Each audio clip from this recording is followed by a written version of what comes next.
Bonjour tout le monde, bonjour chers abonnés. Bon, dans cette deuxième vidéo de la playlist Redbubble, je vais vous parler de la copyright et du trademark que vous devrez connaître avant de se lancer dans le domaine de l'impression à la demande ou bien POD, Print on Demand. Et avant de publier un design avec du texte ou bien du texte seulement, voilà, sur une plateforme telle que Redbubble ou bien sur Merch by Amazon, il faut vérifier la copyright et la trademark pour que votre compte ne soit pas bloqué par la suite. Et voilà, en premier temps, on va commencer par une petite définition des termes qui sont la copyright et la trademark. Bon, la copyright, c'est le droit qui garantit à un auteur la protection de son œuvre, voilà, et qu'elle soit physique ou immatérielle, pour protéger l'exploitation pendant un certain nombre d'années. Et c'est pour ça, comme je l'ai dit au cours de la vidéo précédente, il faut chercher les images libres de droits d'auteur. Et c'est pour ça que j'ai aussi partagé avec vous quelques sites qui permettent de chercher des images qui sont free ou bien libres, sur lesquelles il n'y a pas de la copyright. Pour la trademark ou bien TM, bon, pour le signe de la copyright, c'est un C à l'intérieur d'un cercle. Pour la trademark, c'est TM à l'intérieur d'un cercle. Donc pour la trademark, c'est un signe distinctif qui se rapporte aux produits fabriqués par une entreprise et qui sont protégés commercialement par cette entreprise. Voilà. Et dans notre cas, ça peut être le titre d'un film, un morceau d'une musique, voilà, de la lyrique, ou bien du texte qui se trouve dans un livre. Voilà, je partage avec vous un site fiable que je pense que tout le monde utilise pour le moment et qui va vous permettre de vérifier la trademark. Voilà, vous les trouverez aussi vous allez trouver aussi ce site dans la description. Je vais le laisser dans la description de la vidéo et on va faire un exemple de son usage. Alors, il faut vérifier la copyright et le trademark au niveau de la trademark plutôt au niveau du titre. Voilà, une fois que vous souhaitez ajouter un design sur Redbubble ou bien sur Merch by Amazon, il faut vérifier le texte que vous allez mettre dans le titre, dans la description et même aussi les tags. Il ne faut pas oublier ça. Il n'y a pas que le design qui joue un rôle, il y a aussi le texte que vous allez mettre dans la description et au niveau du titre, qui peut bloquer votre compte s'il ne respecte pas les critères de trademark. Bon, pour le site que je voulais vous présenter, c'est ce site, c'est usapto.gov. Voilà, une fois sur le site, vous allez comprendre, c'est l'abréviation, c'est United States Patent and Trademark Office. C'est un site qui va vous permettre de chercher les trademarks. C'est un site qui est fiable.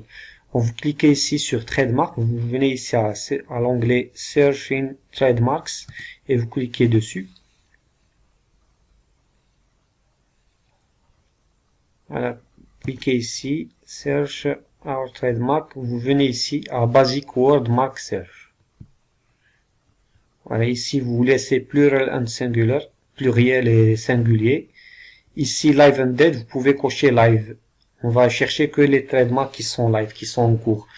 Si la trademark n'est plus actif, c'est pas la peine de chercher les trademarks qui sont expirés.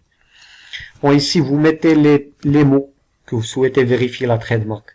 Par exemple, si c'est un logo d'une marque qui est connue, ça va donner des résultats. Par exemple, Apple. Si je mets Apple et je mets Submit Query pour chercher les trademarks, voilà, j'aurai une grande liste des trademarks qui sont live, qui sont en cours, activés, qui sont toujours activés. Alors, on peut pas mettre Apple sur notre design ou bien sur notre titre de design, par exemple. Et là, si on met un autre mot qui n'est pas enregistré en tant que trademark, on peut l'utiliser.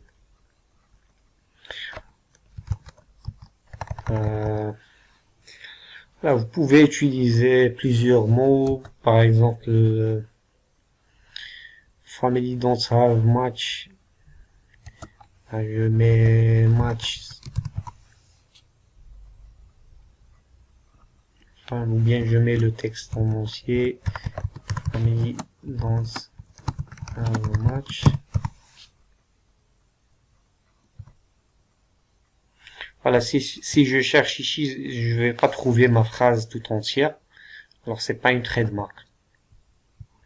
Par contre, si je mets Nike, c'est une trademark, c'est une marque qui est très connue, alors ça va nous donner Nike. Voilà, ici, Nike ici, etc.